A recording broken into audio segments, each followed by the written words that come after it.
Subject: Staff Sergeant Power. Species: Human. Species description: Mammalian humanoid, no tail, 6'2", 1.87 meter average height, 185 pounds, 84 kilogram average weight, 170-year life expectancy. Ship: not available. Location: classified. About fucking time, Corporal Simmons muttered as the first shuttle came through the gate. I watched as the shuttle gently settled onto the landing bay and Marines started pouring out of it. It lifted off as another shuttle came through. Simmons has been a little melodramatic, but I didn't exactly disagree.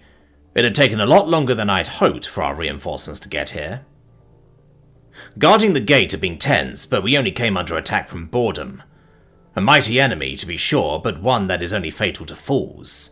We definitely had at least one amongst us, there's always one, but the job at hand had kept my Marines from doing anything too stupid. Staff Sergeant! An officer called as he approached. Staff Sergeant Power, I need a word. Resisting the urge to sigh, I jogged to meet the officer, and noted that my heads-up display identified him as Captain Nichols. I snapped into the position of attention, and gave the officer a subtle nod, the battlefield replacement for a salute. He returned the gesture without snapping to attention. At ease, he said. Report.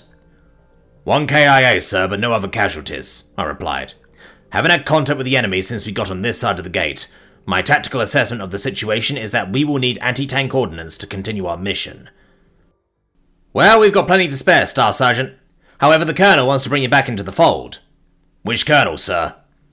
Didn't get time to familiarise yourself with the new chain of command. A lot of that going around. Colonel Havensmith. She wants me to grab you and the rest of the Marsup Marines under her command. With respect, I might not be under her command.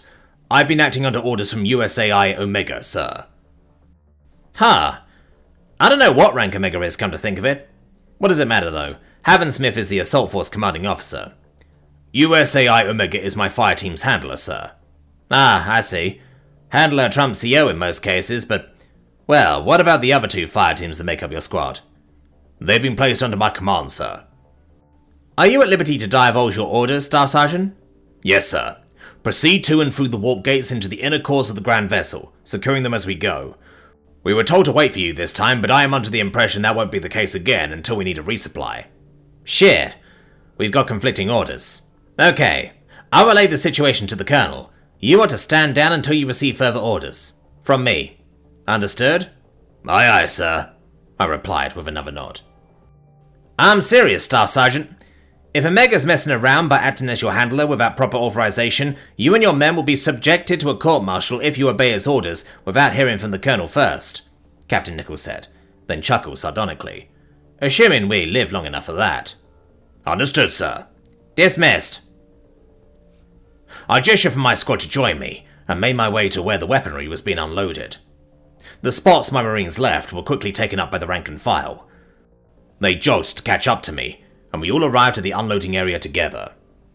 We're being told to stay put, I said, anticipating a negative reaction. Bullshit, Gunny Kim growled, proving me right. The rest of my team murmured their agreement with the gunny. On whose orders? Staff Sergeant Ramirez demanded. Colonel Havensmith, I answered. Who the fuck is Colonel Havensmith? Kim asked. I don't know. There may have been a slip-up in the chain of command, or things didn't get communicated correctly. Either way, we're under orders to stay put while it gets sorted out, I shrugged. Even got threatened with a court-martialing. They can only court-martial us if we live, Staff Sergeant, Simmons pointed out. What are the odds of that? Shut up, Simmons, I ordered. How long would it take to get things sorted out, Staff Sergeant? Lance Corporal Goetz asked. Anywhere from minutes to months. Welcome to the fucking Marine Corps, Gunny Kim answered sarcastically. Thought Marsup would be better than the fleet, Lance Corporal Langhale murmured. Damn, boy, you must have gotten shit in your brain with your head that far up your ass. Spec Ops are always worse when it comes to bureaucratic bullshit. Especially Marsoc, because you don't have a clear-cut chain of command, Ramirez pointed out. So, Power, what's the plan? Gunny, find and talk to the quartermaster, I said. Put some weight on them if they give you pushback. We need anti-tank order. Once we know how much we can get, we'll figure out who carries what. Roger, Kim said. Kim and his team walked off, entering the barely controlled chaos of Marines unloading crates. We stood in silence for a moment, watching shuttles land and take off again.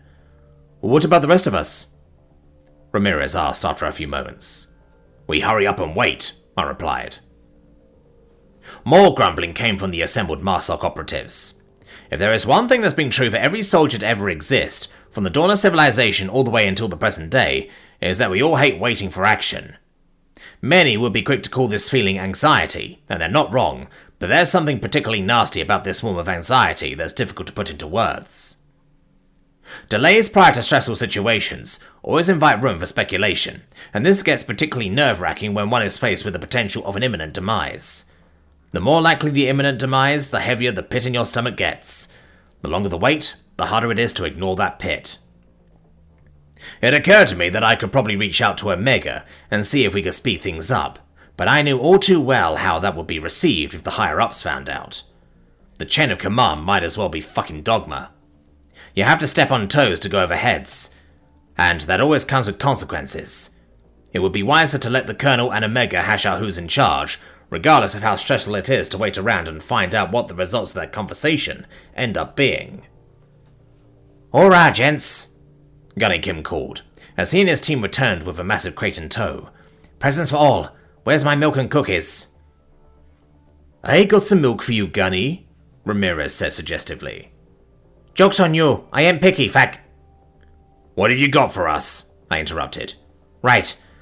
89s, 6 count. Shep projectiles, 45 count. 2 launchers and 15 rockets per team. Oh, snatch some grenades and ammo too. Lieutenant said to grab what we can carry and return the rest. Feels like heat would be better, Sergeant Smith added. Get more splash, take out some of the surrounding platforms along with the mechs we hit. Don't even have to get direct hits. Do they even make heap anymore? Corporal Johnson asked. Sure they do, Ramirez laughed. In 180 Mike. High explosive armor penetrator rounds have been relegated to artillery only for about half a decade now. I popped the crate and looked to the order with a grim satisfaction. Smith wasn't wrong. The saboted heavy armor penetrator rockets won't make much of a boom when they take down the mechs, but they'll definitely take the fuckers down. We've got bullets and grenades for the smaller bots. The AT-9, the latest in recoilless rocket launcher tech to hit the fleet, was kind of overkill when used with the Shep rockets. The launcher comes equipped with a laser guidance system that tracks refraction, which allows it to be used against refractive stealth technology. And the Shep rockets possess shield penetrative abilities. The mechs, however, possess neither. They were going to be dropping like gigantic, well-armored flies. Alright, pair up, I ordered. Find out who's carrying the tube and who's carrying the rockets. Odd ones out get to carry extra rounds and nades.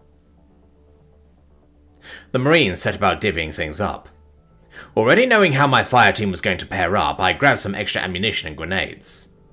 Smith slung his AT-9 while Hanson packed a sack of rounds.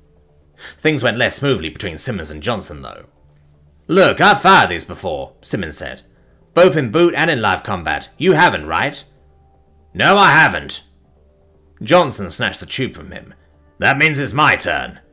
What if you miss? Simmons asked, snatching the tube back. The two corporals kept arguing, and the tube went back and forth for another 10 minutes. Everyone else had already geared up and were watching the exchange by the time they finally played Rochambeau. They played best 2 out of 3, and Simmons won. Gosh damn it, Johnson grumbled, shouldering the pack of rockets. Well, glad we got that figured out, I said sternly. You two get to return the crate. The two corporals turned to me, poised to argue, but my body language advised them that would be a bad idea. They shared a look, shoved each other, then began packing the crate up. While they strolled off, I found an empty shipping container to post up next to. We formed a loose circle of sitting and leaning Marines while we waited for word from on high. Johnson and Simmons joined us shortly after, and we all continued waiting together. I tried to keep my mind off the pit of my gut by eavesdropping on the various conversations around me. A nutrient stick shoved its way into my lips, reminding me to eat. Like clockwork, all the conversations turned to how terrible and waxy the sticks were. Gunny Kim argued against this assessment, claiming that it reminded him of his childhood. Even I chuckled. About an hour later, my comms activated. "Staff Sergeant Power," Omega said. "Apologies for the delay." "What's going on, Omega?" I asked. My external speakers were off, but the rest of the Marines noted the slight movements caused by speaking and fell silent. "Colonel Havensmith is in charge of the assault on the gates. You're going to be merging with her command." "That's not what you said. Tip of the spear, remember?" "I am incapable of forgetting without quite a bit of effort on my part. The Colonel is going to be using you as forward scouts. Essentially the same thing that I was having you do, but you won't have to engage the enemy by yourselves." "Fine. What took so long?" "Negotiations," the AI chuckled. "Havensmith has her own scouts and wasn't happy about handing that job over to Marsog. She also wasn't happy when I offered to provide her all the intel I can get with their security system. Like many officers, she doesn't trust me. We had to get a general involved, but she came around in the end. That being said, I'm maintaining my status as your handler, and my orders supersede the Colonel's. Understood?" "I'm going to need to hear it from an officer," I replied. "I am aware. A captain is on his way to tell you. ETA is 4 minutes. I sighed as the comm went dead, then waited for the captain to arrive. My squad watched me in anticipation, unsure whether or not to ask what's going on. Just as Gunny Kim got worked up enough to clear his throat, Captain Nichols came from around the corner of the shipping container and gestured to me. With another sigh, I jogged over to the captain and gave the nod salute at attention. "Hurrah, Staff Sergeant," Nichols said. "Got a mixed bag of news for you." "Aye, sir," I replied. "Omega already briefed me." "I bet it did. Okay, the main points are that you are now our forward scouts. Force Recon isn't happy about it, but regardless of their feelings, they are going to be your backup. Your task is to verify information provided by USAI Omega and make tactical suggestions as you go." "Roger." "Also, Omega is still your handler," Nichols said with a sigh. "As you know, that means that if it gives you an order, it supersedes any order given by Colonel Havensmith. Sorry, we tried. The bot wouldn't budge on that point, though." "It's alright, sir. It isn't as bad as you think." "Really? I'll be damned. Well, if Omega nabs you from us, give us a shout, and Force Recon will swap with you. Final thing, engaging with the enemy is at your discretion. Or theirs, I suppose." "Roger that, sir. When are we headed out?" "Oof," Nichols chuckled. "About an hour 45. "An hour, sir?" I asked angrily. "And 45 mics, yes. We're doing this the right way, Staff Sergeant. That means forward operations bases, supply lines, and defensive positions.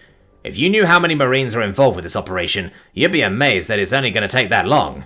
Be prepared for word." "Aye, aye, sir. Dismissed." Captain Nichols performed an about-face, and I returned to my squad.